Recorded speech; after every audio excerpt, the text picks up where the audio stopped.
లేవియాకాండము 7వ అధ్యాయము 1-38 వచనములు. అపరాధ పరిహారార్థ బలి అతి పరిశుద్ధము. దాని గూర్చిన విధి ఏదనగా, దహనబలి పశువులను వధించు చోట అపరాధ పరిహారార్థ బలిరూపమైన పశువులను వధింపవలెను. బలిపీఠము చుట్టూ దాని రక్తమును ప్రోక్షింపవలెను. దానిలో నుండి దాని క్రొవ్వంతటిని, అనగా దాని క్రొవ్విన తోకను, దాని ఆంత్రములలోని క్రొవ్వును, 2 మూత్రగ్రంథులను, డొక్కలపైనున్న క్రొవ్వును, మూత్రగ్రంథుల మీది క్రొవ్వును, కళేజము మీది వపను తీసి దానినంతయు అర్పింపవలెను. యాజకుడు యెహోవాకు హోమముగా బలిపీఠము మీద వాటిని దహింపవలెను. అది అపరాధ పరిహారార్థ బలి. యాజకులలో ప్రతి మగవాడు దానిని తినవలెను. అది అతి పరిశుద్ధము. పరిశుద్ధ స్థలములో దానిని తినవలెను. పాపపరిహారార్థ బలిని గూర్చిగాని అపరాధ పరిహారార్థ బలిని గూర్చిగాని విధి ఒకటే.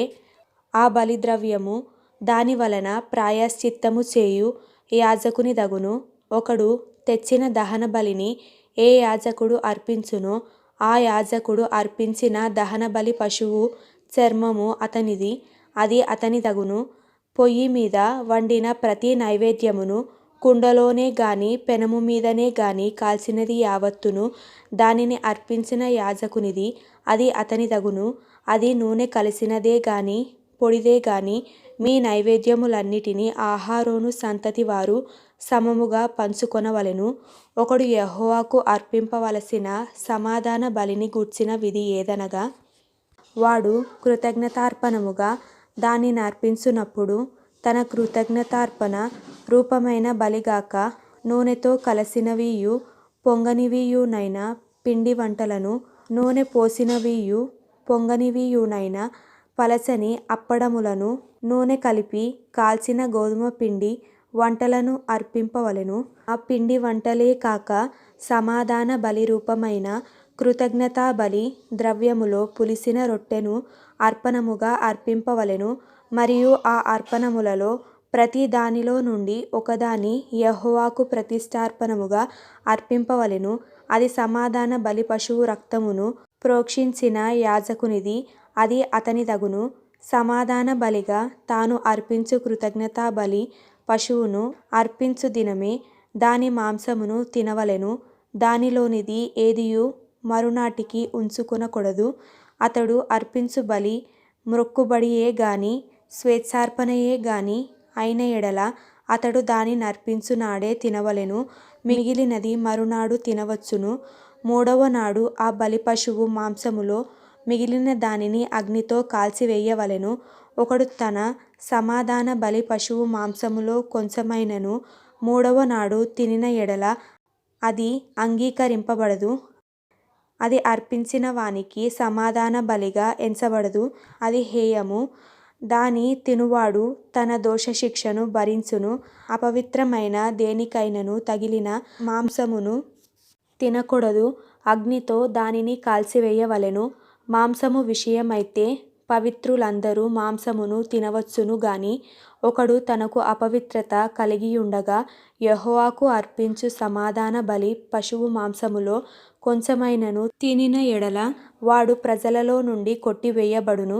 ఎవడు మనుష్యుల అపవిత్రతనే గాని అపవిత్రమైన జంతువునే గాని ఏ అపవిత్రమైన వస్తువునే గాని తాకి యెహోవాకు అర్పించు సమాధాన బలి పశువు మాంసమును తినునో వాడు ప్రజలలో నుండి కొట్టివేయబడును.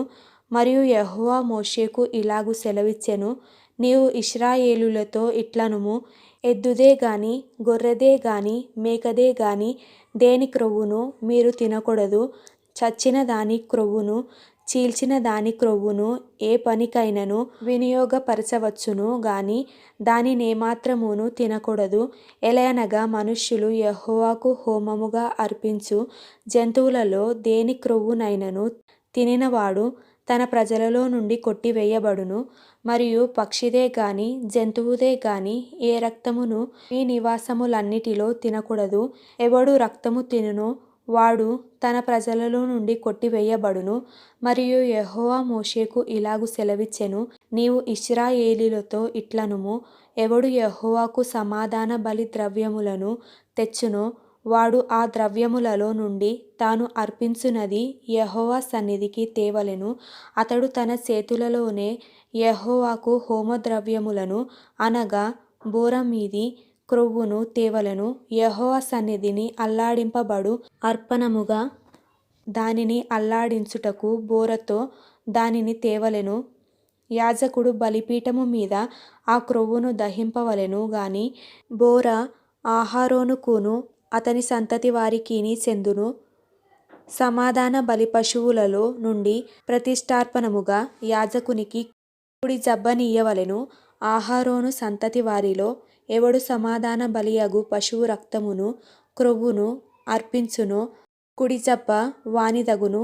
ఎలయనగా ఇశ్రాయేలీయుల యొద్ద నుండి అనగా వారి సమాధాన బలి ద్రవ్యములలో నుండి అల్లాడించిన బోరను ప్రతిష్ఠితమైన జబ్బను తీసుకొని నిత్యమైన కట్టడ చొప్పున యాజకుడైన అహరోనుకును అతని సంతతి వారికిని ఇచ్చియున్నాను.